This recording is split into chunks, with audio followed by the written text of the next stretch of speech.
Seeing goblins. Appreciating goblins. Succubus with goblins.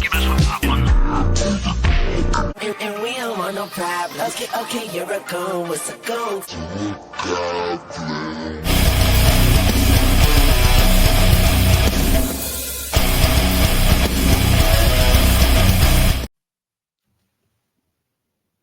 All right. Damn. Dude, I was jamming. I was vibing. What's Dude, up, me too. everybody? It's Nick here, and Jaden. And today, we are doing... yes, we're doing the damn thing. We're doing my thing. But I'm in a good mood, Jaden. You want to know I'm in a good mood? Oh, why? Well, I'll tell you, Jaden. Because tonight, the Los Angeles Lakers went into Oklahoma City against the number 1 seeded Thunder and skull fudged them.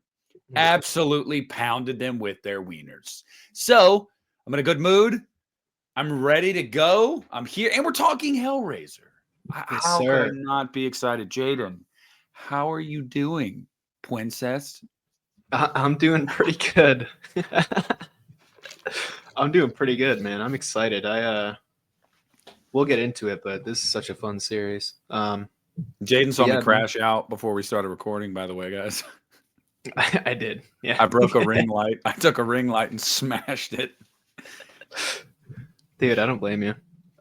But yeah, no, I'm ready, dude. I had a pretty good week. Today I watched the last of the Hellraiser films I needed to watch before we started this. So Well, why don't you tell the people which ones you watched? Which ones did you go back and revisit? yeah. So I watched the original 8 because I have this 4K box set, which is, in the background here, which is the first 4. So I watched those. That's the Quartet of Torment. Yes. Yeah. That box. I love that. It's amazing. I love it. Beautiful, When I got it, I actually had sex with. I put it on my shelf. Anyway, go ahead. Yeah. I watched the 2000s movies, like those 4. I skipped Revelations and Judgment, and then I watched 2022. I really wanted to get those in, but I just didn't have the time. And I was like, I had to choose one of those last 3 to watch in 2022. That's when I wanted to. Well, Jaden, I've seen them though, so I still have shit to talk yes, about. he's actually he's an expert when it comes to Hellraiser Revelations. If you guys remember Fat Pinhead, that was actually Jaden. So he's an expert. Yes, sir. Well, good. It's fresh in your brain then. It's fresh on the mind. We got Pinhead hanging right behind you. He's about ready to take your butt, dude. Yeah, dude. He's right there. I am Pinheaded up. Oh, hell yeah. All right. I should have worn my Inferno shirt. Damn. Dude, I also have an Inferno shirt. It's at home. Oh, wait, never mind. It's dirty. It's literally in my laundry basket. Well, I'm not going to do that. I'm not going to wear a lot a of dirty white shirt. stains on it. Yeah, and brown. Nice. So yeah, Hellraiser. Mhm. We're going to go through the franchise, guys. We're going to talk about our opinions on each movie, kind of like we did with the Leprechaun. And then at the end, we're going to rank the franchise. And we'll also do a little bit of a look ahead. But really quick, before we get into that, Jaden, something happened to me last night that almost brought me to tears. Something happened that I have been probably at the forefront of, honestly, online. You go to my Twitter. I've probably tweeted at Jason Blum like 25 times about it over the last couple years. They finally announced Happy Death Day 3. Yep. And I came. I mean, it was immediate. I didn't, when I saw it, Jaden sent it to me, guys. And I was playing Doom Eternal. And I had my phone because I listen to podcasts a lot of times when I'm playing video games. And I swipe my screen down to look at my notifications sometimes. And I saw that Jaden had sent me something. And I was like, oh, let me click on this. And I thought it might have been a link to Pornhub, but it was Happy Death Day 3. And I was like, no way. Dude, I'm so excited. I'm so fucking excited. I cannot put into words how excited I am. Yeah, man. I'm excited for you. I like those movies too, but I knew you especially. I was like, I have to send this to him immediately because I know that's your baby right there. But yeah, it is. It is. I hope it comes out soonish. I hope it's not too long that we have to wait for that. But Well, I was actually talking to my buddy Rudy about this last night, and I was like, Christopher Landon, after Drop, he doesn't have anything that he is currently making right now. So I would assume Right. that Happy Death Day 3 would be next. I was talking to you about this too. Yeah, I said the Yeah. same thing. Or no, that's what I said to you. I was confused. I was texting both of you guys at the same time about it. But yeah, he doesn't have anything going on right now after Drop comes out, like after he markets it and whatnot. So I would assume that's probably going to be what they're going to do next. At least I'd hope so. But which, by the way, guys, go see Drop next week. It looks really good. It actually does look really interesting. I'm going to go check it out. Yeah, it looks pretty different from what he usually does. So that's kind of interesting to me. Yep. Okay. So we just heard Jaden's vibrator and the police. Yeah, they came after me. I was using it too hard. He stole from Spencer's. And they're like, give us back that vibrating cock ring, Jaden. So, Jaden. What's up? I want to venture into another dimension, another world, not necessarily the biblical hell. No. But a form of hell that is inhabited by Cenobites that they say they give you pain and pleasure, but I've yet to see anybody find it pleasurable in any of the movies. Yeah. So, Jaden, start us off with 1987's Hellraiser. Yeah, man. 1987 Hellraiser, written directed by Mr. Clive Barker. This is one of those movies that really helped me get back into horror. I'd loved horror my entire life, but specifically right after I got out of high school, I just started like venturing into these like famous cult classics I'd never seen, and Hellraiser was one of the first. And I fell in love with it immediately. It made me binge the entire series after. It's one of the best 80s horror films, and I think you can make a strong argument for it being the best 80s horror film. I'm saying it, but there's just so many iconic lines. Like Pinhead, even in the bad movies, we'll get to him, but like he has so many insanely good lines, like where it's just like, I don't know how the hell writers came up with this, but it's so interesting. It sets up great lore with the Cenobites. Like Clive Barker is such a genius when it comes to creating fiction. The effects are amazing. Kirsty's one of the best final girls. Yeah, man, this is like as close to a perfect horror film for me as you can get. But now, did you watch this on your rewatch? I did. Yeah. And still feel the exact same way. Nothing changed. You think this thing is goated? Honestly, dude, I loved it more, which I was not expecting. I kind of figured I would like it just the same, but I don't know. This last rewatch, I really dug it more. I did forget that the boyfriend existed. Do you like? I don't remember that. He's dude such at a all. nothing character, dude. Nobody cares. Yeah. But like, Frank is so good. Julia, especially, probably the best performance in the movie. The dad is great. All the Cenobites are dope. Like, yeah. Yeah, man. I have loved Hellraiser for a long time. And it wasn't until a couple years ago where I actually started to just outwardly talk about it. And I think that was because like I hadn't watched those movies in so long. And I went back and I was like, I need to go back and watch this series. And it just reignited my love for it. And it was leading up to 2022. That was the reason I was like, I want to binge these movies again.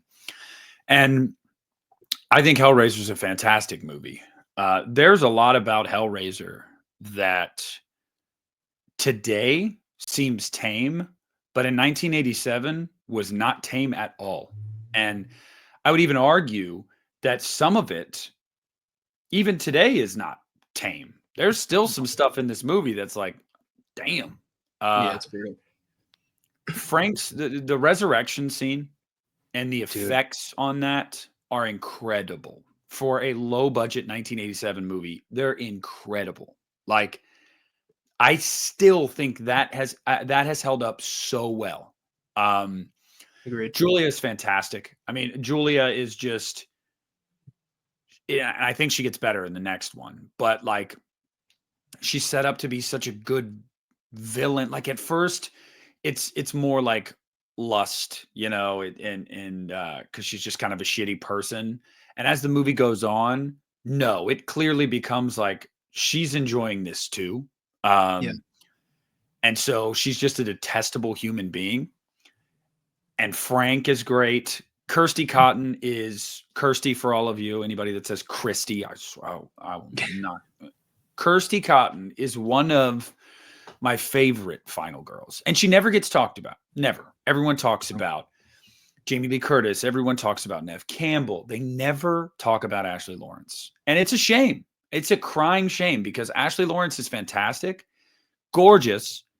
Just I absolutely love her in this movie. This movie is fantastic. And did you know there's a tidbit about this movie that I always found interesting. The sex scene with Julia and Frank On the wedding dress? like initially was going to have like sodomy and like a bunch of other stuff in it because Clive Barker, he's interesting. He's an eccentric fellow. And yeah, obviously the MPAA was like, no, dude. Absolutely not. No spanking, no butt stuff. Like what are you doing? But no pun intended. Hellraiser is, you know, from the very first movie in this series, you're gonna get pain, torture, sex. All of these movies have this shroud of like kinky masochism over them. And it all started here. And so doing what we did with the Leprechaun, I'll just go out and say, for me, Hellraiser is Hellraiser's a 4.5. Hellraiser's a 4.5 because, well, we'll get to it when we get there, obviously. But I do think there was a little bit more juice to squeeze out of that lemon. And I think they squeezed it out of the lemon literally the next year. So it's a 4.5 for me. Okay. You know, I kind of agree. For different reasons, I think the third act is very rushed. And it doesn't mean it's bad, but like with Kirsty in the house and the Cenobites, like all that felt a bit rushed to me. And I do think Kirsty is better in the next movie than she is in this movie. I think Julia's the best performer in this one. But yeah, dude, that those effects hold up. I was thinking that when I was watching it, like on 4K too. When Frank comes back to life, it's disgusting. I love it. But yeah, 4.5 for me. Oh wow, you're gonna go 4.5 as well? Yeah, I think so. Well then, it's no secret to anybody that knows me and knows my love of Hellraiser that my favorite horror movie of the 1980s, Jaden, is Hellbound, Hellraiser 2. It's my favorite horror film from the 1980s. There's a lot of reasons for that. But before I go on my diatribe, Jaden, tell us about where you stand with this movie and what it felt like in your cockles on your rewatch. Yeah, man. Hellbound. So I remember when I first watched Hellraiser back when I was getting into horror, I immediately watched Hellbound right after. And I watched it with friends, and it was like such a fun experience because it's very different from the first one for me. Like it's a lot goofier in some parts. I think there's a lot more fun and games in this one. The effects are still incredible. I do love the relationship with Kirsty and the deaf girl. Like the psych ward is such a great setting. Isn't her name Tiffany? Tiffany? I think so, yeah. Tiffany. Yeah. Or they just call her Tiffany. It's not her name. Yeah. But like the psych ward is such a like there's some messed up scenes in this, like especially like the dude who has the mental illness where he sees bugs all over him. Oh, when God. He's fed like basically into a trap. I felt awful for him because Dr. Chenard is the piece of shit. Julia's fantastic, and she gets her revenge on Frank, which is really cool to see. Yeah, man, Hellbound is kind of like the perfect direct sequel to a horror film, in my opinion. Hellbound is a perfect continuation of Hellraiser. It feels very much like a piece of that movie. Yeah. The reason why I think Hellbound is the best Hellraiser movie is because a couple things you mentioned already. One, Kirsty is a better character in this movie, and Ashley Lawrence is better than she was in the previous movie. I also feel like she's the central focus this time. And that's not a problem because in the first one, I would say the focus was mainly Julia, and Julia is great. But you really get to see Kirsty kind of come into her own in this movie. And I like that. I think the movie benefits from that. But the reason why this one, in my opinion, I feel like is a smidge better than Hellraiser is because Hellraiser in and of itself is such a fantastical idea. It's a world where so much can be realized and put to screen. And in Hellraiser 2, they do that. Because they had a little bit more money. So we see the labyrinth. We see Dr. Chenard's transformation. These like Harryhausen effects type shit. Like it's nightmarish and colorful and cartoonish at times. But I think that's the point. And I think that Hellraiser walked so Hellbound could run. I'll say that because I just feel like broadening this universe and this world in this movie paid massive dividends.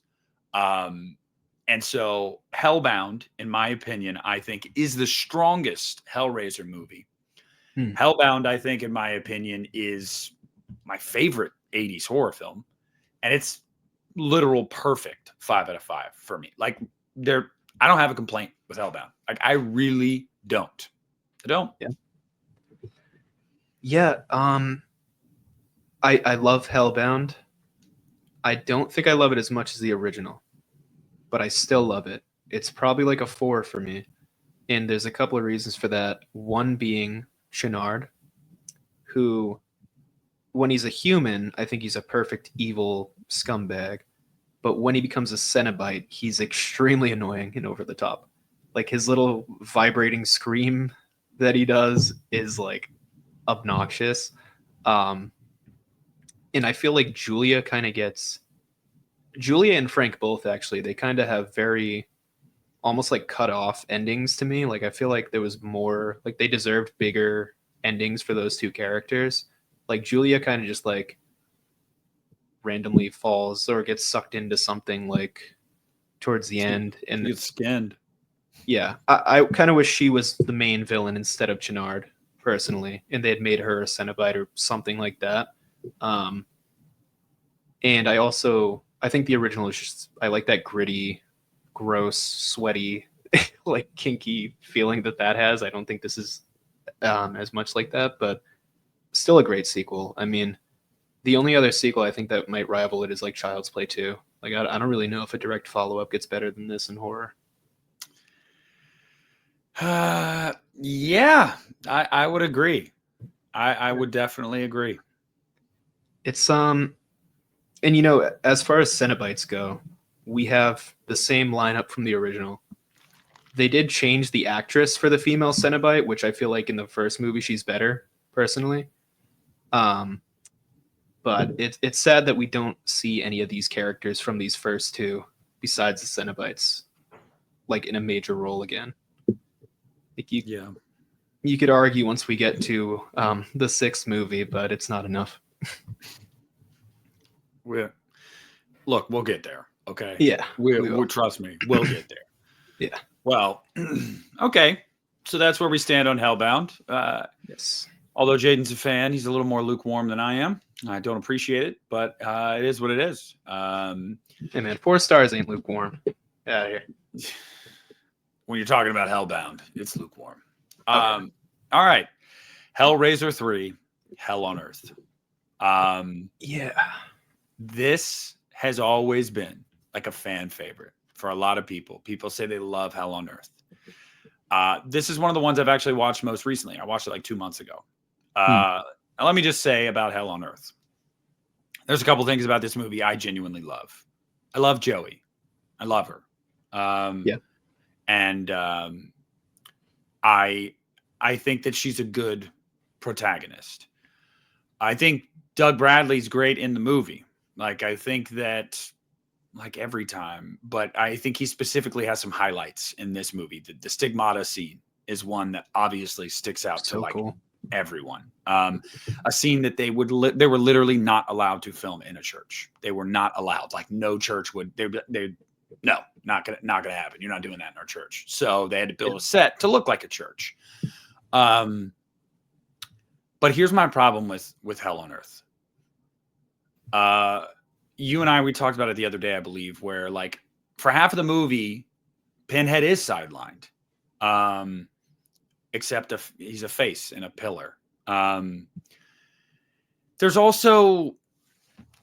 some bad acting in this movie. There definitely is. There definitely is. And I feel like it doesn't find its stride till like the second half of the movie. And in the second half of the movie, it really goes into, it was very much a product of its time, early 90s. Like, and you can tell in the second half of the movie, it really goes into like making the Cenobites like they're like the fucking Terminator almost. And causing mass destruction and mass casualties. And like, it was different. But that's when the movie's fun. But for me, that's what Hell on Earth is. Hell on Earth is fun. It has some really iconic moments, but the first half of the movie at times is a slog to get through. I mean, it can be for sure. So for me, I put Hell on Earth as like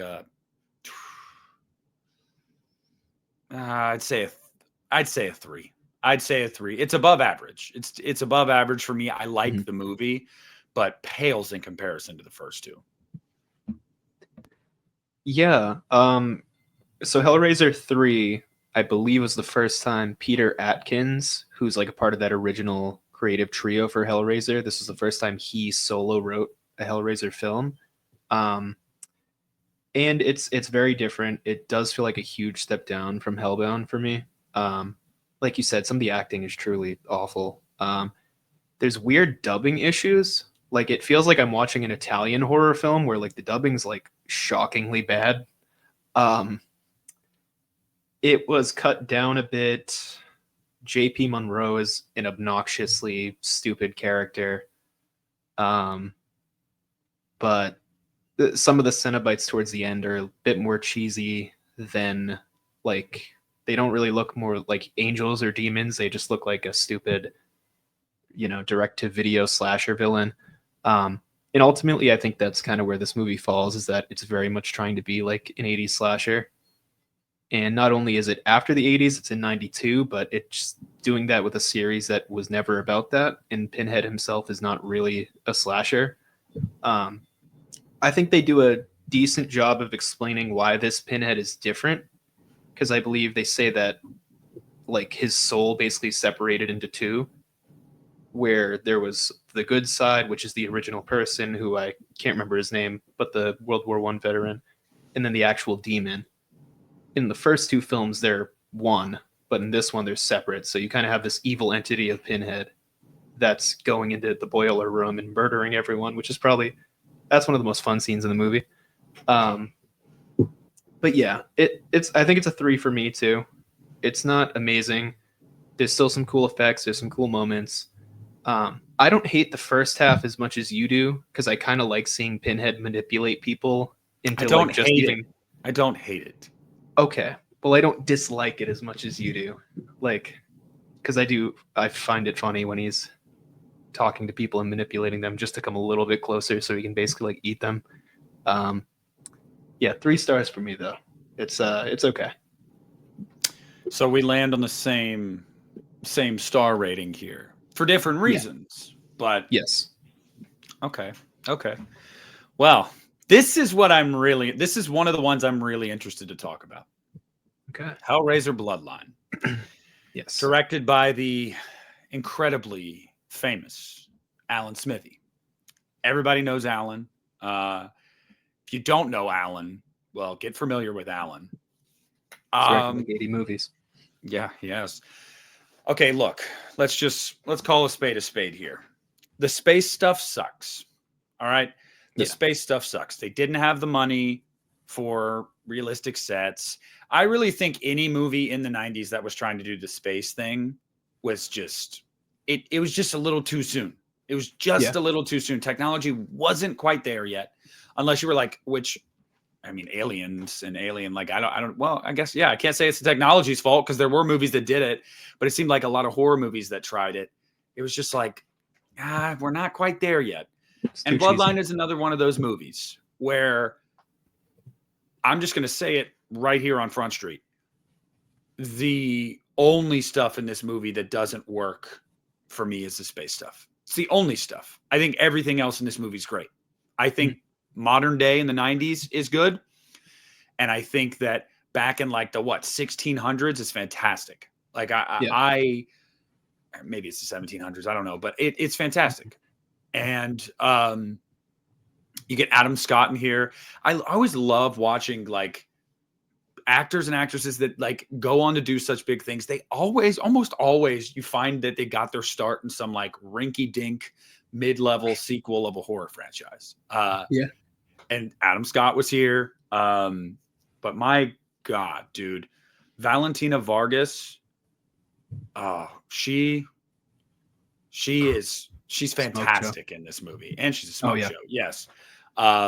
Pinhead, I think, is great in this movie. The demon dogs. Yep. There is a lot to love about this movie. A lot to love about. And there's some great lines. One of my favorite lines in this movie is, what does he say? He's like, hungry? How about something that screams? I love that. Or hell is far more ordered than it was at your time, princess, or something like that. There's a lot to love about this movie. The fact that it went through so much shit behind the scenes and it's this good, like, I don't know. And maybe I just have a soft spot for it. Maybe it isn't good. But again, I would push back on that, Jaden. I would understand if people say the space stuff doesn't work. I'll agree, but I think everything else works. I really do. So for me, it is easy. Hellraiser Bloodline, this is a 4-star movie. This is number 3 for me in the franchise. I love Bloodline, but I'm done rambling. You go. Yeah. Hellraiser Bloodline. This is a very interesting one.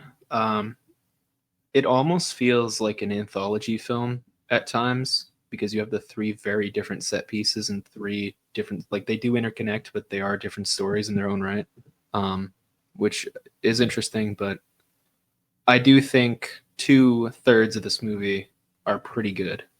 The space stuff really brings it down. The sets look cheap. They look like Leprechaun 4 cheap. And it's just the same. That's what I always think about. That's what I always think about this damn movie is fucking Leprechaun 4. Yeah. It's just like the cheap alien knockoff Space Marines coming in. There's the really bad CGI in this film. The one thing that's cool about Space to me is the ending where he has like the laser lament configuration to trap. That is cool. That's very cool. But the effects are terrible. They are terrible. Yeah. But I do think we have our second best Cenobite of the entire franchise in this film with Angelique. Yes. She is awesome, dude. Like the design, the performance, everything. She seems like a perfect partner for Pinhead in this film / sort of rival. It's the lead guy. I think he's good in each role, even if what he's given is not always the best. I don't think he's good in the space stuff. I have to say, I feel like he overacts his ass off in the space stuff, but everything else I like him in.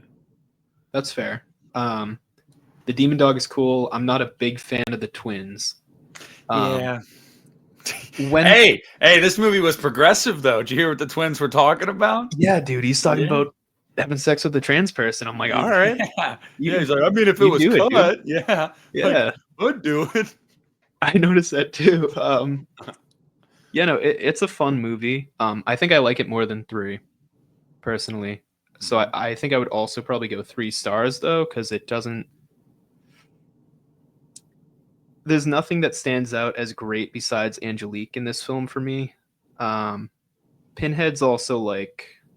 I think this is probably the worst Pinhead performance so far. I wish there was more of him. And also, like, this is where Pinhead starts looking kind of weird because he kind of looks bluish in this movie. I don't know if you noticed that.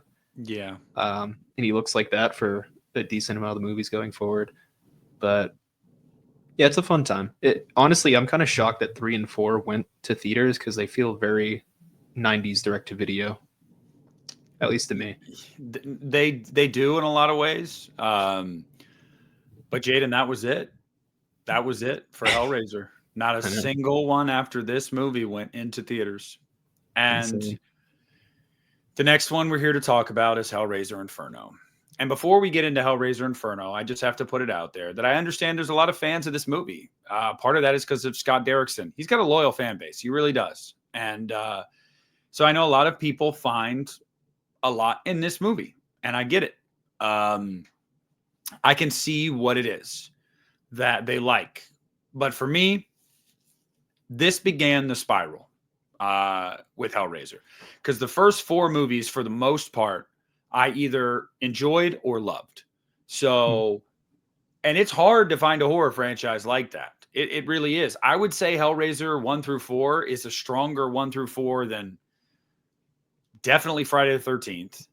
Not Nightmare. I wouldn't say Nightmare. Halloween, maybe even. Like it's a very strong 1 through 4. But man, Inferno I find to be insulting because it's not a Hellraiser movie. Like let's just be honest. You get Pinhead at the very end of this movie, and it was essentially shoehorned in there because it's like, oh shit, I guess we got to have this guy, right? I mean, I don't even think he has 5 minutes of screen time. I'm pretty sure he doesn't even have 5 minutes of screen time. This movie is on its own, might be a decent little mind fuck, cop thriller mystery. As a Hellraiser movie, though, it's not good for me. So, and I already know, I have a feeling Jaden's going to gawk this one. So, and that's fine. But, and it's not terrible. It's not terrible. I do not want to say that. I can watch this one. But I'm going to give it like a 2. Because if I'm looking at it in terms of as a Hellraiser film, I just don't think it's a very good Hellraiser movie. I don't. So that's where I'm at. All right. So I don't disagree with you that it's not a very good Hellraiser film, but I really dig Hellraiser Inferno. All right. I knew it. I knew it. Listen, you just look like a hipster right now. You look like a Derrickson hipster fanboy that's going to be like, you guys just don't get it, bro. All right. Listen, I like Scott Derrickson. I'm not a mega fan of him, but. Shut the fuck up. Do you know what shut the fuck up mean? So, go ahead. Hellraiser Inferno. I dig the actual crime aspect of the film, and I do really like the main character, and I think he actually puts in a pretty good performance. Like, there are some lines that are cheesy, but where there are dramatic parts where he needs to look like he's like his whole life is getting ravaged and his family's dying. Like, I think he does that well when he's like, he's an alcoholic man whore. So he's kind of doing that to himself, but yeah. I don't know. I find the crime aspect interesting, and I think it's a pretty good direct-to-video, like 7 ripoff. Like, it has elements of 7. It has elements of like even Law and Order. But I love that stuff, so that worked for me.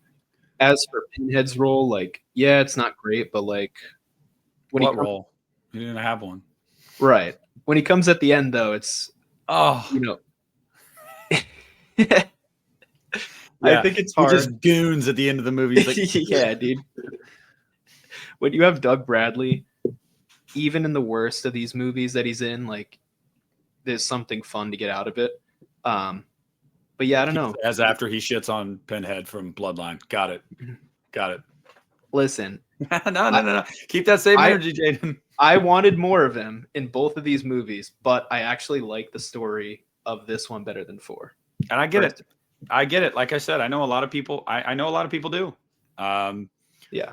It's just, I don't know what it is for me. I guess I was just riding such a high with those 4 movies, man. I was riding such a high, and then we get Hellraiser Inferno, and it's not even a fucking Hellraiser movie.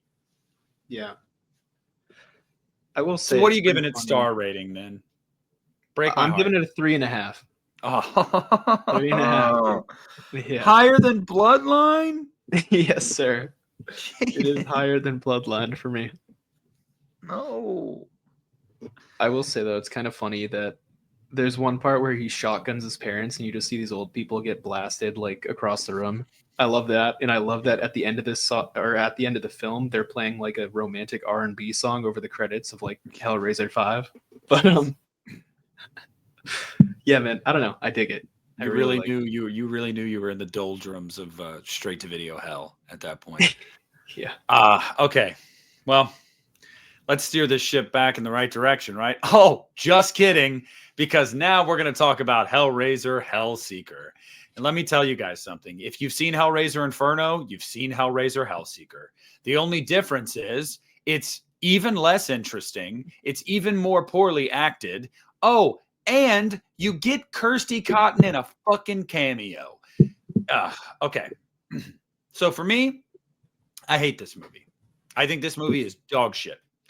I don't even think that the 5 minutes of Kirsty Cotton coming back as this femme fatale are at all earned. They don't make any sense for her character whatsoever. Like, I mean, it's cool to see her, but like, dude, where we left Kirsty at, like, what the fuck? This is how you bring her back? Like, it's just so weird. Like, yeah, my husband cheated on me, so I opened the box. Ha ha. Now he's like, it's just, it's really, it just doesn't seem like Kirsty, someone that fucked with that box in 2 movies and realizes what that brings. I don't think she'd be like, oh, so you cheated on me? Well, guess what? I'm unleashing hell on earth. Like, it just, none of that tracks. And the only reason that she is a cameo in this movie is because their dumbasses didn't know how to get a hold of her. And they wanted her to be in this movie, and they had already written a script. And then Doug Bradley, like right before shooting, was like, I can just call her. And they were like, oh shit, yeah, do that. And so they were like, oh, well, we can put her in a cameo, I guess. It's just so unearned. It's so forced. I mean, her husband's a piece of shit. So like, if anything, it was cool to be like, oh, okay, cool. Good for you, Kirsty. Girl power. But yeah, dude, not for me. Not for me at all. I think this movie is cheeks. I mean, I think it's cheeks. I'll give it 0.5 because you do get to see Kirsty. So I'll give it 0.5. Okay. Yeah, so this is the first of a trio of movies, like in the last ones with Doug Bradley, that are directed by a dude named Rick Boda. He does the other 2 after this as well. This Hellraiser is probably, I don't dislike it as much as you do, but it's definitely towards the bottom of the series. But there are some things I like about it. I like 2 of the new Cenobites that they introduce. I think Bound and Surgeon. I think they both look pretty cool. Pinhead looks better in this one than he did in the past 2 because he doesn't have that weird blue shit on him anymore. I actually like Kirsty in this movie, to be honest. Like, We're done. We're done. We're done. I hear what you're saying, Nick. Okay, I get it. It's not It's not the Kirsty we saw in the first 2, but I was very happy to see her back. I wish she was the main character of this movie and not the dude that we have. But I like those. So uncivilized. Maybe it was because I was just so happy to see Kirsty. You just think she's hot, and you saw her, and you were like, gah. And like that's really what it was. I will say it's pretty funny that literally every female in this movie wants to fuck this dude. Like every single one that he comes across, like his boss, a random like masseuse, like his neighbor, like everybody wants to fuck him. The masseuse scene is so cringe. I mean, it's so cringe. Yeah. I do like when Pinhead takes his thing out though during the acupuncture and he puts it in the dude. Yeah. Like that's a little thing that's cool. And when he finally gets punished at the end. Guys, I just want you to think about what Jake just said. When he takes his little thing out, puts it in the dude. Imagine how that sounded. Anyway, go ahead. Whatever, Pinhead's packing, bro. He doesn't have a little thing. He's got a hog. Yeah, dude. And Doug Bradley wears a hilarious wig and goatee in this movie. And It does. that's worth the price of admission alone, if you ask me. But no, I give it like a 2.5. It's like a very average whatever movie. I don't hate it. I don't love it. It's just pure middle of the road for me. Yeah. So, what are you going to give it then? I You just said said it. 2.5. Yeah, I said 2.5. That's what I Yeah. thought. I'm sorry. That's just You're just making so many excuses. You're giving so much leeway to this god awful turd. Like, Dude, this is a turd. Okay, tell me what's different about this plot than Inferno. Well, Inferno's more about catching a serial killer who keeps dropping pieces, whereas this dude basically he's forgotten everything, and he doesn't realize that he tried to kill his wife for like a money scheme, and he's trying to piece that back together, and then she gets revenge on him. I think they are different, but you are still trying to solve mysteries in them. So I don't know. It's not as interesting as Inferno, though. Definitely not.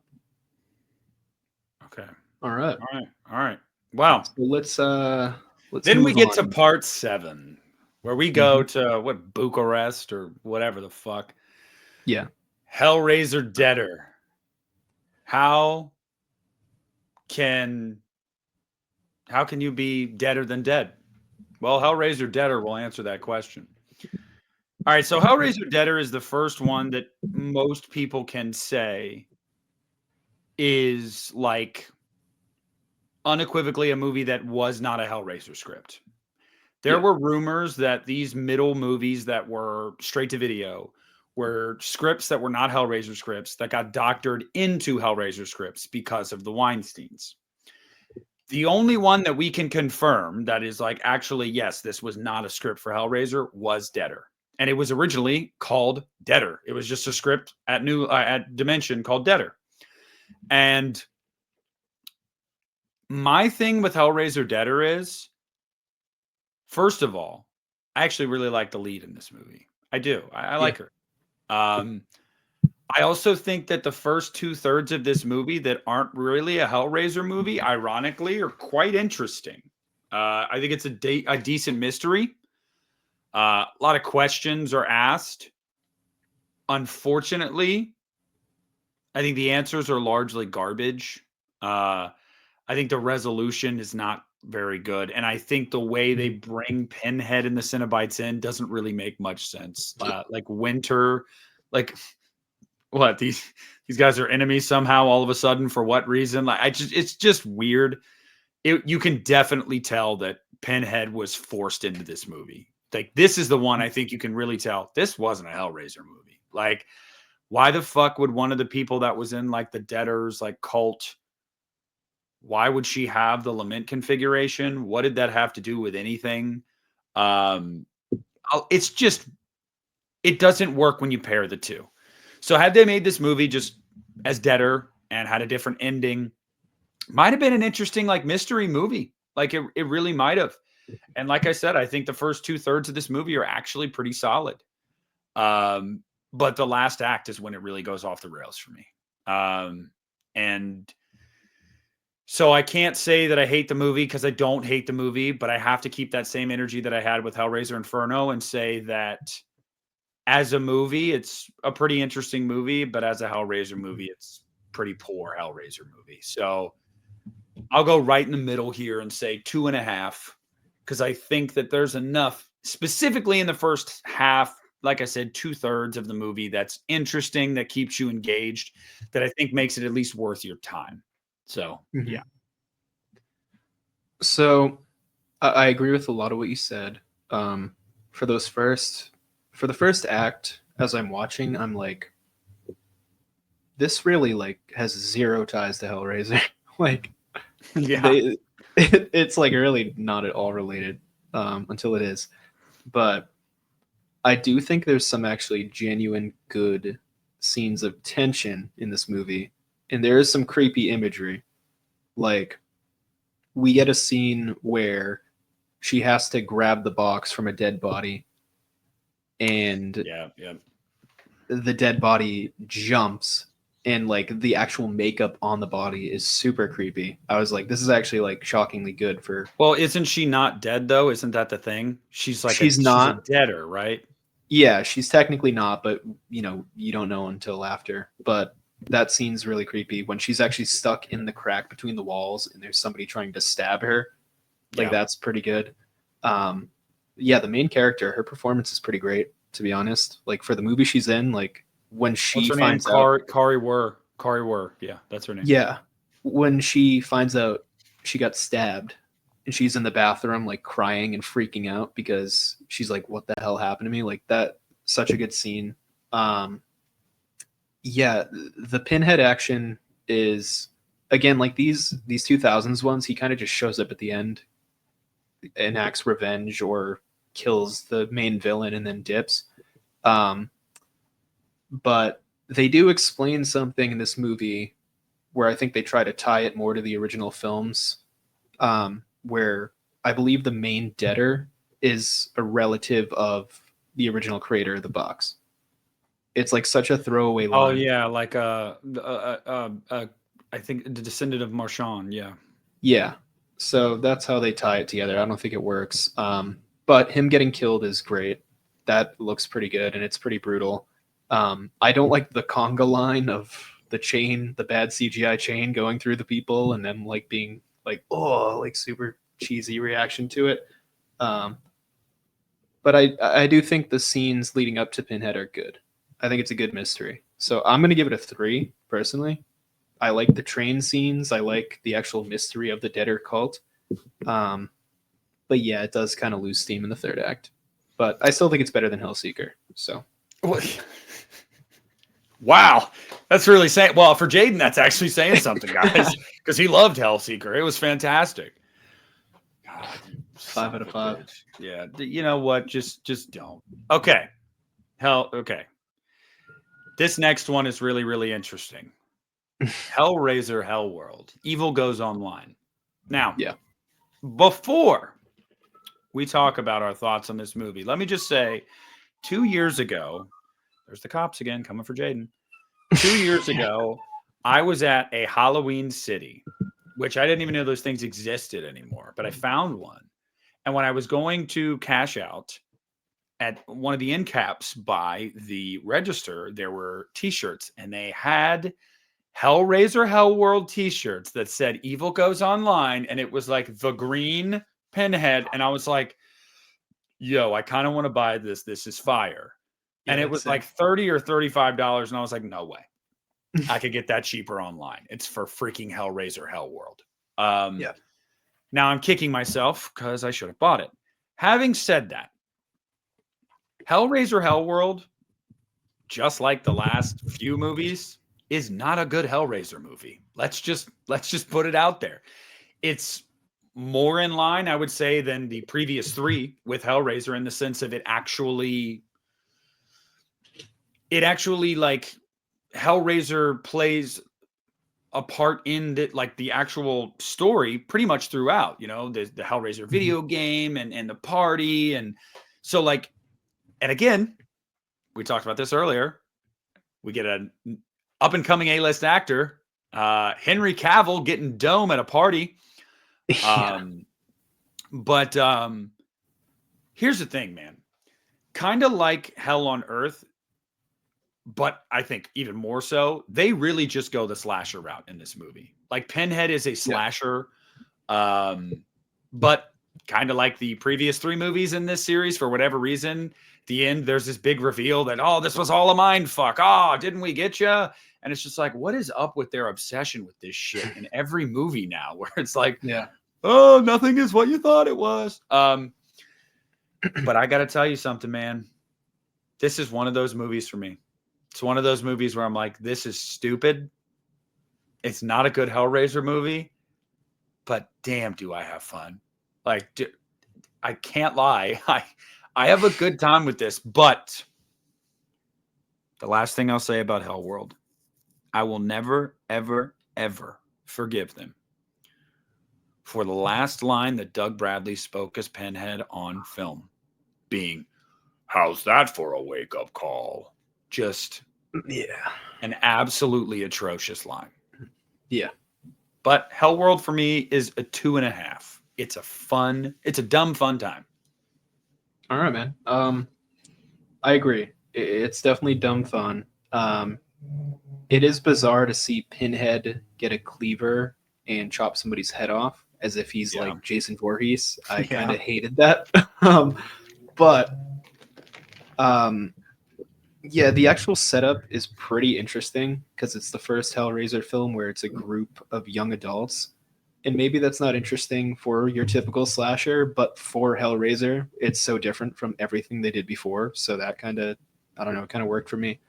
It's very corny with the online tabletop game or whatever, but I think it's hilarious, like seeing the website with the digital lament configuration and they're using the mouse to open it. Yeah. I forget. I don't know how I'm forgetting his. Oh, Lance Henriksen. Yeah. The GOAT. Yeah, he's in this movie. I don't think he is amazing in this movie, but his character is kind of interesting. The twist at the end, I do think they get obsessed with twist in the series, but I kind of do dig the twist. This is the best twist of the last 4. I'm just going to say Yeah. that right now. It's messed up, dude. It's pretty messed up. But I think I'm with you where it's a 2.5. This and Hellseeker, for me, are kind of like neck and neck where like I don't love them, I don't hate them. They're kind of just middle of the road for me. I do think this is a more fun movie though, for sure. It's definitely the most popcorn fun Hellraiser film, in my opinion. But. It is. Yeah. I think that this is one of those ones that as time has gone on, people forgive this. People forgive this movie more because it is just kind of dumb early 2000s fun, you know? Yeah. I guess this is my Halloween Resurrection, even though I don't like Resurrection. But for people that like Resurrection, they would say, oh, it's just dumb fun. Well, that's how I am with Hellworld. So the next one. This one's not dumb fun. Although you could consider it the resurrection of Hellraiser because it is by far the worst movie in the series. I will spoil that now. This is the worst Hellraiser film ever created. We're talking about 2011's Hellraiser Revelations. So this movie is like if Brazzers made a Hellraiser film. I don't know. I think Brazzers has higher production quality. They probably do. You're right. I mean, they had $20 in a Slim Jim for their budget for this movie. It looks fucking awful. It's like a weird melodrama incest story. The Cenobites are not in it that much. And when they are, you get the worst Pinhead. No offense to the actor, but they really offense. Okay. Please take offense. Nick means offense. But they did not cast right when they were casting Pinhead. I mean, they get the doofiest looking, like this dude looks like he should be in a fucking sitcom. He should not be Pinhead. But that and the makeup being so ass, it looks straight out of like a scary movie. Like it does not look like it's supposed to be an actual Hellraiser film. This movie's just bad, man. It's not fun. It's not interesting. There's no good kills. Everything looks like shit. The characters are all played by pretty terrible actors. Tijuana. The only thing that I do find interesting is just the setup with these two douchey white dudes going to Mexico and killing these hookers and the lament gets stuck in there. That's kind of, I don't know, it's weird. But other than that, dude, I can't think of anything nice or positive to say about this film. Okay. Oh, 0.5. So, to the Weinstein Company, fuck you. To Harvey and Bob, but especially Harvey, burn in hell. Yeah. To everybody associated with this movie, die in a fire. Let me just say, you guys know I've been very open about it. I love Hellraiser. I love the characters. I love the world. I love the lore. I love all of it.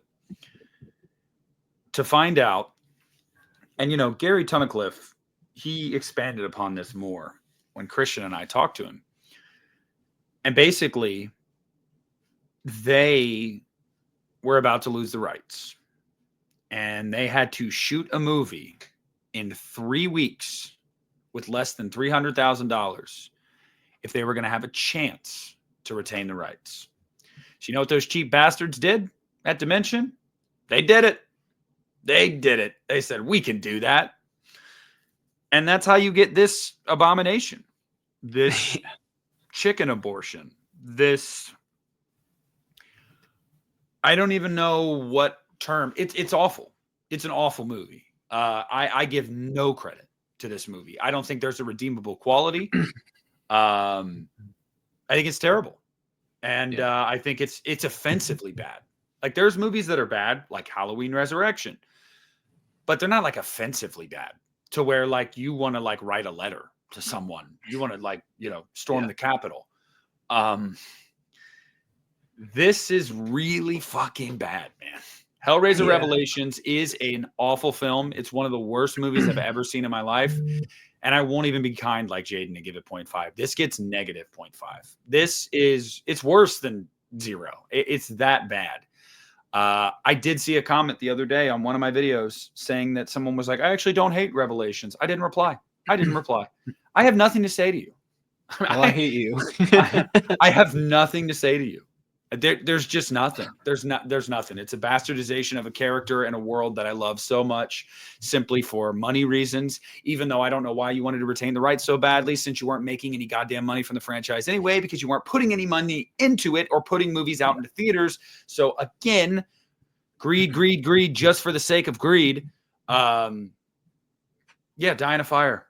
Terrible movie. One of the worst I've ever seen. Yeah. I don't know if there is a film in a horror franchise that's as bad as this one. Because say what you want, right? Seed of Chucky, not as bad as this movie. Halloween Resurrection, not as bad as this movie. Nope. Any of the Nightmare films, not as bad as this movie. Predator 2018, keep going down the list, right?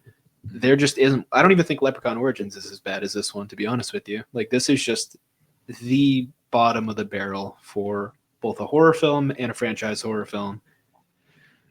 It genuinely feels like porn quality. Like, it's insane. Yeah, and it's so the porn. cheap. It's the kind of porn that you would want to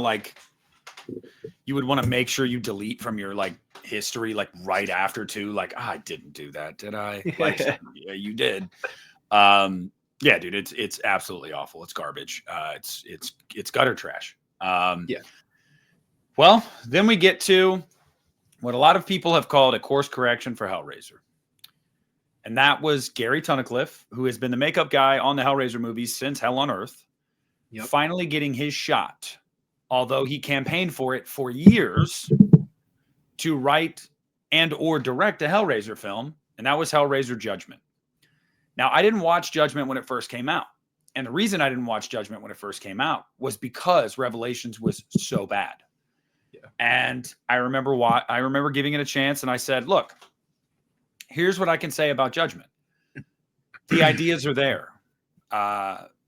This was clearly written by somebody that has a level of respect for this franchise and knowledge for the franchise. And I appreciate that. And Gary does. Nobody can take that away from him. For a smaller budget, some of these effects are great. The Auditor is a great character, played by Gary Tunnicliffe. Very interesting addition to the world of Hell. Pinhead performance, leagues better than Revelations. Still not Doug Bradley, but leagues better. The entire conceit of this movie being like heaven versus hell was actually really interesting. I actually really liked that a lot. You get a cameo from Heather Langenkamp. She's a landlord. Might have been one of her best acting roles. She doesn't have a lot of them. There's a lot to, and there's some gross shit in this movie. The hot naked chicks that are like faceless and eating slop out of the troughs is disgusting. There's a lot about this movie that's really, really interesting and really bold. Unfortunately, though, it suffers from a lot of the things that Revelations did, in just the sense that the money wasn't there. They couldn't broaden the scope too much. They couldn't do everything they wanted to do. So because of that, it still doesn't feel like some of the earlier movies in the series. Having said that, it's probably the best movie since Bloodline. I have more fun with Hellworld, but this is a better movie, I would say, and definitely more in line with the world. So I'm going to give this one, I'll give it 3. I'll give it 3. All right. 2 quick questions. So, have you seen Gary Tunnicliffe's fan film that he made in the early Yes. 2000s? Yes. Okay. That's actually also pretty good.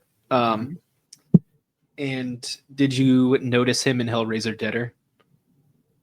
He has a quick role. I can't remember. When the reporter is back at the office, he's the dude who hits on her, and she tells him to like fuck off. Oh, wow. I didn't even realize that. Very fun. But yeah, so Hellraiser Judgment. This is definitely the most ambitious Hellraiser film since 4. With the budget they were given, Gary really, you can tell he loves the lore and he loves Hellraiser because he really like adds so many elements to this film and goes very deep into the original lore. I think he gets a little bit too ambitious at times, and there's some really weird things that feel kind of dumb, like the fat dude eating the papers. Yeah, that's kind of weird. It's weird. It's not, I don't know, it felt strange to me. But the effects are pretty good. I think it's the second best Pinhead performance, personally. Disagree. The look of, okay, that's fair. We're not there yet. I think the look of Pinhead is actually not bad for not being Doug Bradley. I will say though, it feels so strange to me that this and the next film are only like 4 years apart because they feel so different and from such different times to me. Yep. But I'm gonna stick with 3, like you said. I think if they had been given a big budget, this could have been maybe like top 3 in the series, to be honest, because I think Gary is super creative, but it's just too cheap, and at some points he does a little bit too much for my liking. It's interesting you say what you just said about how like it's crazy how these 2 movies are only 4 years apart and they're just so different stylistically. Yeah. And that's the beauty of what money will do for you. I mean, really. But that brings us to Hellraiser 2022. I think a movie that when it was announced, most people were not open to the idea of. I think a lot of people were like, why are we still doing this? Because, Revelations really, really put a sour taste in people's mouths to I think most people didn't give a shit about Hellraiser anymore. And especially knowing that Doug Bradley wasn't going to be coming back ever again, I think a lot of people just fell off. So when they heard a remake was coming, or what they considered a remake, a lot of people were not on board. I wasn't one of them. I had already accepted the fact that Doug Bradley was done as Pinhead. And guys, I love Doug. This is the role he will be remembered for, hands down. He's an icon of horror. Doug Bradley should not come back as Pinhead. Okay, this guy is in his 70s. He is pudgy and old now. I'm just, he shouldn't come back as Pinhead. So if we were going to keep the franchise alive, we were going to have to reinvent. We were going to have to do something different. We've seen a lot of franchises do it and fall on their face with when it comes to the fan base. Look at Nightmare 2010, a movie I like, but fans did not. Look at Friday 2009. Again, very, very split with that fan base. You either really have a great time with that movie or you hate it. And I'm someone that I don't like it. Child's Play 2019. Go down the list. So Hellraiser was bound to be the next one that was going to try. And we'll see what happens. Well, to a lot of people's surprise, this movie is, I think, the best reviewed Hellraiser movie since Hellbound. Critics really liked this movie. Most fans seem to at least say it was decent. It was passable. I didn't hear anybody say this movie sucked. I would go out and say that this is one of the best reboots in the 21st century, in my opinion. I really think it is. David Bruckner comes on. with clearly a love for the franchise as a whole and the lore. And I think it's a necessity when you make these movies. You have to understand what you're talking about. Rick Boda clearly didn't know what the fuck any of this was. It was a job to him. Same thing with whoever the poor bastard is that directed Revelations. But like this one, oh no, David Bruckner knew what he was doing. And my boy was cooking. There's a lot of stuff. The issues that people have with this movie is they say like aesthetically, the Cenobites look too clean. They look too sleek stuff. And the only other complaint I hear about this movie is that Riley, our lead character, was so unlikable. Those are the two main complaints you hear about this movie. And I'll just, to defend both. Yeah.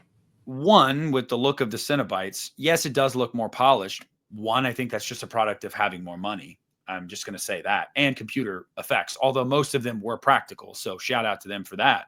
But like, that's just a product of like, the Cenobites are not going to look like they did in the 90s and 80s and 90s. It's just not going to happen. Yeah. And furthermore, I think that it was to, again, try to reinvent this, make it modern. And then with Riley, she's not supposed to be likable. They never try to sell her to us as likable, ever. Yeah. Like, in all of the Hellraiser movies, the only character that you are ever supposed to genuinely like, I think, is Kirsty Cotton. That's it. I think most of these movies are about liking Pinhead and the Cenobites. And if a character is going to go through what Riley does and get to the point that Riley does, she's probably a pretty flawed person. So I'm not supposed to be in love with her.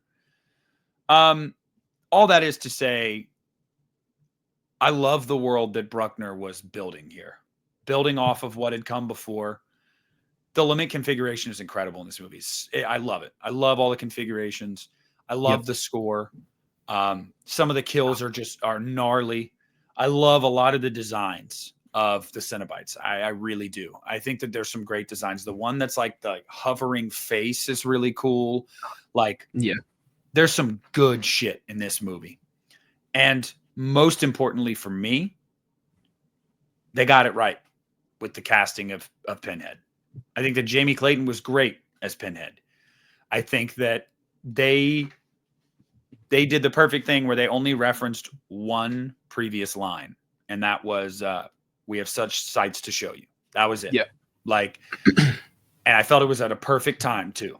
I really loved what this was setting up. It did well with the fans. It did well with critics. It was super popular on Hulu the week it came out. It was like top 3 most streamed things on Hulu that week. Should have gone to theaters. It would have made very good money. I'm convinced of that. Absolutely. And we would have had a sequel by now had it gone to theaters. They're still talking about how they're writing a sequel. Do I think it'll happen? Probably not. Do I think it should? Absolutely, 100%. Even if you just found this movie okay, this is the best building block for Hellraiser probably since Bloodline. Like, I think that this was the first movie where you could have been like, oh, we got some possibilities moving forward. So yeah, with 2022, I'm going to give this 4, just like Bloodline. Yeah. This movie's so fucking good, dude. So this movie gets so much right, and I want to touch on the points, like the 2 negative points you mentioned before, because I also want to come back at them like you did. But in terms of the Cenobite design, the Cenobites are supposed to be somewhere in between like an angel and a demon. And I think the designs of the Cenobites in this kind of encapsulate that perfectly. Like, they look like some old time creepy painting you would have seen, and they do look like these weird angel demon creatures. I think they look fucking awesome. Like, I never got that. And people who said, oh, I know Christian said, like, oh, they put too much money into the Cenobites. I'm like, I don't think that's possible. I think they look fantastic. As for the main character, I think Hellraiser is at its best. Christian's a hater, guys. If you guys don't know this by now, Christian's a hater. I think Hellraiser is at its best when the main character is very flawed. I love Kirsty, but that original film, I think Julia is the most interesting part of it. I love Hellraiser 5 because you have this deeply flawed character that you're following.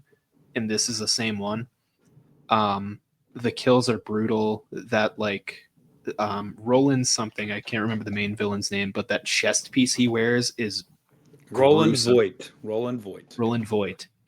Yeah, the new Cenobites they introduce are all great. The one played by the Asian woman, I forget her name, like the actual, I think it might be the Gasp or something. There's There's your something. voice for screaming. Oh yeah. Yeah, so good. She her design is very cool. It looks like Angelique a little bit. There's some really good scenes of like just horror in this, like when it's the old woman and she's being stalked by all the Cenobites and they're all like circling around her. It's so creepy. The score is magnificent. I mean, you get bits and pieces of that original theme, but you get it fully here. And this feels like the perfect, because it's a reboot, right? Yeah, But this is not a remake. It's not a remake. Anybody who says that's wrong, because they say this time it's a female.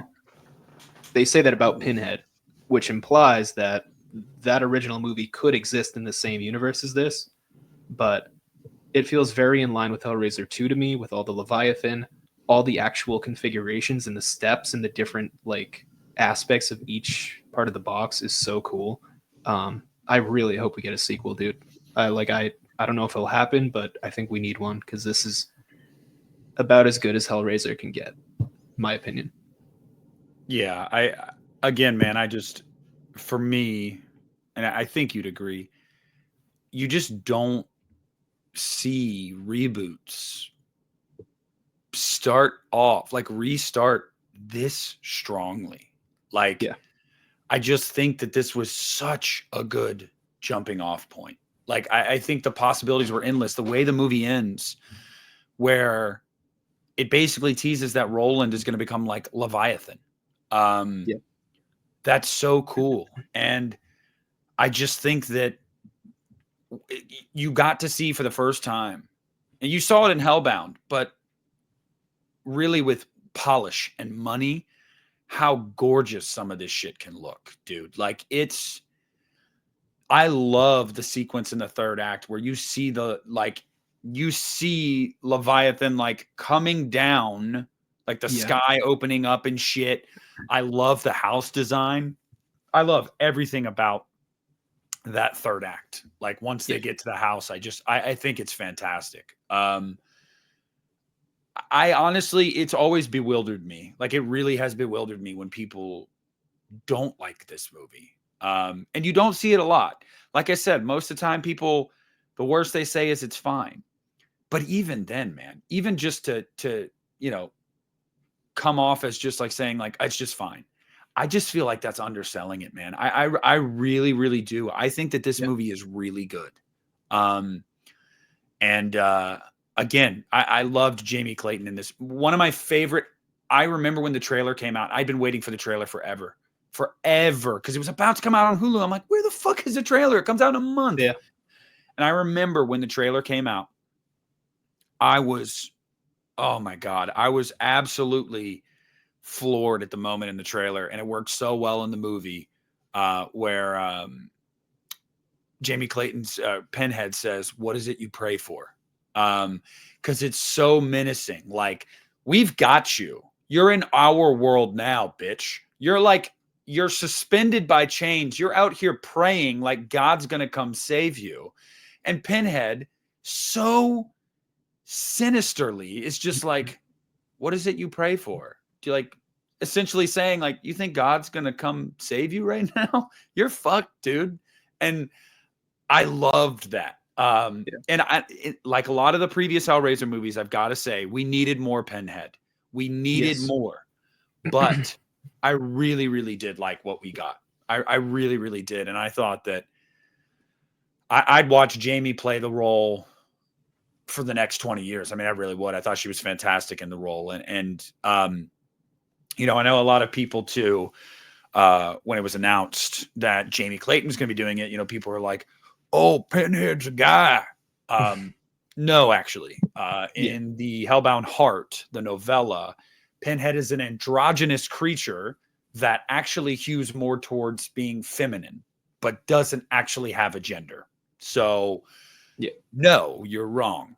But yeah, I loved it, man. I loved it.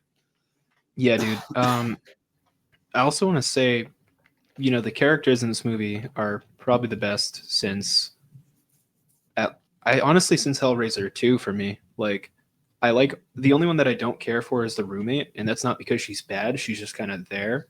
But when that brother gets killed, it's kind of a gut punch because you can tell he's a good older brother and he has a great performance. The boyfriend who's like not evil, but he's doing bad shit. Like, I find him interesting. The main villain's good. The old woman, like, even though she's done bad shit, you feel awful for her with what happens to her. The boyfriend of the brother, like, he's great too. Yeah, it's so good.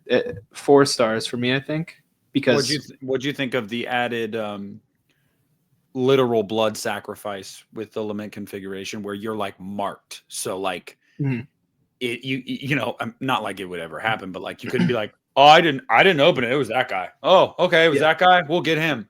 Like, no, you're marked. Like they know know exactly who they're coming for. And one of my favorite things in this movie is I think that the use of like the watching the world materialize. I love like in the hospital or whatever it is with the old woman where you just see the walls start to like come out and shit and it gets dark and like and they did that in the bathroom too. I think that shit is so cool. It's so cool. It's cool every time they do it. I love it in the van too. Like when the van just turns into like a hell hall. Like it's I love that though, what you were saying, like that little added implement, like they add to the lore, which is interesting to me because we see different shapes of the configuration in parts of the franchise, but they never explain it. But I love the stages and each design of it is so interesting. And it's such a small thing, but the idea of just like playing with a puzzle and it's stabbing me through the hand with a giant sharp like barb is like, ugh. That's so gross and scary. And that shit cuts deep too. You saw her brother. Oh, that was so gross. He was in the bathroom to wash his hand, and it's just like gushing blood. Yeah. The only negatives I have really are I think we didn't get enough Pinhead, and what we got of Pinhead just it's not bad, but I didn't find anything particularly great about it for me personally. Like I think Jamie did well in the role, but not a standout. Like I'm always going to compare it to Doug Bradley because it's hard not to. I just think he's so incredible in the role. I think if we have more films with her, we can get there. But in this film, what did you think? I love the updated like rendition bits of the score where it's like, oh, it's so damn good. It's got this like industrial sound to it. It's just, oh, dude, it's so good. And it was Ben Lovett did the score. That's the guy's name. And I've listened to this score front to back. It's so good, man. Yeah, it's great. But yeah, man. Let's rank these bitches. All right, you go first. I'm trying to think about this. Okay. Do you want me to do my whole ranking or do you want to go one by one? Do your whole ranking and start with worst. Okay. Well, worst is Revelations. I don't think that needs to be explained. Second worst, I'm going to go Hellworld.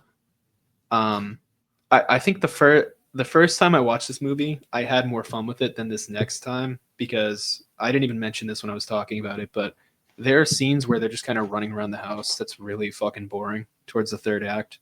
That kind of dragged it down for me a bit. The next one would be Hellseeker. The bits of Kersey that we get are interesting enough for me to put that over Hellworld. The next one, I would do Deader. I like that movie. Deader on, I like all these movies. Deader's interesting, but I don't think it's as good as the next one, which is Hell on Earth, Hellraiser 3. Doug Bradley's great in it. Bit too cheesy for a Hellraiser film for me personally. The next one would be Hellraiser Judgment. Again, like they do good with the lore. It's interesting, but it's too cheap to really be anything better than what it is. Then 5 would be Hellraiser Bloodline, which I do like, but 1/3 of the movie being pretty shit brings it down a good amount. Number 4 for me would be Inferno, because I really like the cop story. I find the mystery interesting. Number 3 That was offensive. would be I just got offended, but go ahead. number 3 would be Hellbound. So I love this movie. It's a lot of fun, but I don't like Chenard, and I wish Julia got that last. I wish she was the main big bad at the end. Number 2 would be Hellraiser 2022. I fucking love it, dude. I know. I think like the serious tone of this just works better for me than Hellbound, which can get a bit cheesy, personally. But number 1, the original Hellraiser. This is the perfect way to set up a franchise. This is the best lore of any horror franchise. I'm just going to say that. I think all the ideas you can go with are except the leprechaun. incredible. Right, but nothing touches that. Yeah, no one can touch the goat. No, but yeah, dude. Hellraiser, the original, is number 1 for me. I think it has the best effects, the best human performance with Julia. I think the Cenobites look the best here. Yeah. Okay. All right. So for me, coming in at number 11 is going to be Hellraiser Abortion, also known as Hellraiser Revelations. Yeah. I'm just going to call it Revelations. It doesn't even deserve Hellraiser in its name. Number 10 is going to be Hellraiser Hellseeker. If there were any movie aside, I mean, if Revelations didn't exist, this would easily be the worst. But of course, that abomination exists. Honestly, the middle of this franchise for me is the hardest to rank. So coming in at number 9, I'm going to go Inferno. Again, I'm just not a big fan. Appreciate some of the swings, but I've stated my piece on that. Number 8, I'm going to do Deader. Deader is very interesting, but it's, again, not a great Hellraiser movie. Number 7, I'm going to do Judgment. I like we talked about, good ideas, much better than Revelations, but just didn't have. There wasn't enough there to realize some of those ideas. Number 6, I'm going to do Hellworld. Just dumb fun. I don't care what anybody says. It's just dumb fun. Number 5, I'm going to do Hell on Earth. I think this probably solidly makes it into most people's top 5s. Now, that's because, half of this franchise is largely not the best. Though I will maintain, aside from Revelations, there's stuff to enjoy in every Hellraiser movie. There just is. Yeah. And then these top 4 are 4 movies that I genuinely adore. Like, I love them. I think that they're all great films. Number 4 is 2022. Number 3 is Bloodline. Number 2 is Hellraiser. And number 1 is Hellbound, Hellraiser 2. I can concede that Hellbound does get hokey and does get, I even said it when we talked about it, very cartoonish at times. I love it for that. But I understand why that might make somebody recoil a little bit with it and go, you know what? They should have done a little less of this. I totally get it. But Hellbound, I think, is just, Hellbound, Hellraiser, Bloodline, and 2022, I think, are all 4 great movies. Like, I just do. And I would put these top 4 of this franchise up against most franchises' top 4s. Like, I really would. I think, and even if you don't have the same top 4, I think that you could even agree, like, your 4 favorite Hellraiser movies, you'd put those up against damn near most franchises' best 4 movies. Because when Hellraiser is on, dude, it's on. Like, it's good. And so it's a shame that this franchise has never, ever gotten the love that it deserves. And it's a shame that still to this day, while we got a great reboot that had a big budget, it still didn't go to theaters. And, it just seems like we're back at square one again. with this property, and it really, really sucks because they actually had something going. So I hope for brighter days in Hellraiser's future, because brighter days in Hellraiser's future is brighter days in all of our futures. I can tell you that. And I can't tell you how many people I've seen comment on stuff that I've done talking about Hellraiser that say things along the lines of like, oh, I've never really given this series a chance. It didn't really seem like my thing, yada, yada. If you are one of those people, you probably have not listened all the way up to the end here, but do it. Like, do it. Understand with what we talked about, even though Jaden had some bad takes. Don't worry, it's all right. No. But that's the beauty of this franchise, is that I'm someone that doesn't like Inferno. Jaden does. And guess what? That's literally how Hellraiser fans are. There's a fan that likes it and a fan that doesn't like it. But listening to what we had to say about each one of these movies, I hope it primed you to understand, okay, so what you're saying is this franchise is kind of a clusterfuck. Yes, it absolutely is. But when it's working, it's fantastic. And so if you haven't seen these movies, watch them. And if you haven't seen them in a while, go back and rewatch them, because they deserve your love and attention. Yeah, absolutely. Like, I think what's interesting is me and Nick have very different opinions on most of this franchise, but the ones that he doesn't like, I can find good things in. The ones that I don't like, he can find good things in. Revelations is really the only like truly awful, no redeeming quality film in this franchise. And I'd probably go as far to say that this is the single most underrated horror series of all time. I don't think there is one more underrated than this. It's just like, God, I really wish we had gotten big budget movies with the lore of this series, because I find it so fascinating. Like, Clive Barker is just a genius. Well, let me ask you a question that is bound to piss people off depending on your answer, but I'm just curious. Would you take Pinhead over Jason in terms of like you like him more? God, yeah. Yeah. Yes, same. Absolutely. Jason, yeah, I know people like Friday the 13th. Jason is the most boring of the major masked slashers. And Pinhead is more interesting than any slasher to me. He's one of the most interesting horror characters, or whatever. Because it's not a slasher. It's a demon. Oh, here we go with this shit. Yeah. But yeah, dude, I love Hellraiser so much. It was so fun revisiting these movies, and I think they're so fun to talk about because nobody else does. So, yeah, dude, that's all I got. Yeah, I mean, I can't argue with you. I don't want to argue with you. This is easily, I've said this for a long time too. This is easily one of the most underrated, underappreciated franchises there is. And it sucks, man. It sucks being a Hellraiser fan and knowing that and accepting that reality, that is just the way it is. Shouldn't be that way. This franchise deserves so much more attention. So again, if you're not a fan, or because you haven't seen them, or you saw one a while ago and you didn't like it, understand there's 11 movies. Well, there's really 10, let's be honest, in this series. And 10 out of the 11 all have something to enjoy in them.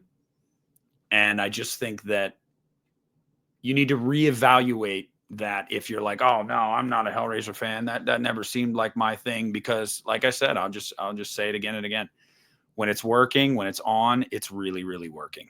And I just think that this series, I'd rather see this series, continue on with sequels over some of the other ones. I could care less about some of the other ones getting sequels. If you told me today, hey, we're putting a stop to the Scream movies, but Hellraiser's 2022 is going to get a trilogy, I'd be like, let's do it. If that's a trade-off, let's do it.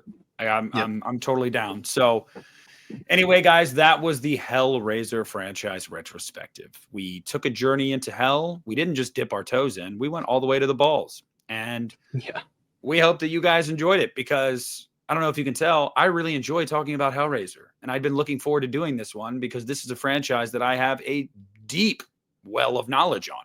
And it's It's always a fun time to talk about it. We've got some fun stuff coming up. We're going to be doing some more franchise retrospective series. In June, we're going to cover Friday the 13th. Here in a couple weeks, we're going to cover Final Destination, leading up to Final Destination Bloodlines. And we will actually do that after Bloodlines comes out, the week it comes out. That way we can include Bloodlines in it. Yep. We still haven't done Halloween. We still haven't done Nightmare. We will do all of those. We will absolutely do all of those because those are staples. You got to do them. But we hope you guys enjoyed this one. Jaden, do you have anything to say before we head out?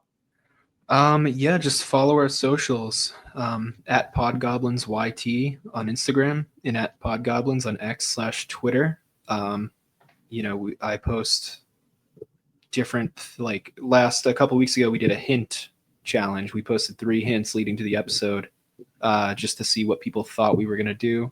I did a little teaser for the Hellraiser episode. That was where we announced it and people got super excited. I'm going to keep doing stuff like that. Polls, posts, interesting things to keep people engaged, but that's all I got. All right. Well, you guys know that anytime I talk about Hellraiser, I'm about to bust. We love y'all. We'll see you next week. Keep it sleazy.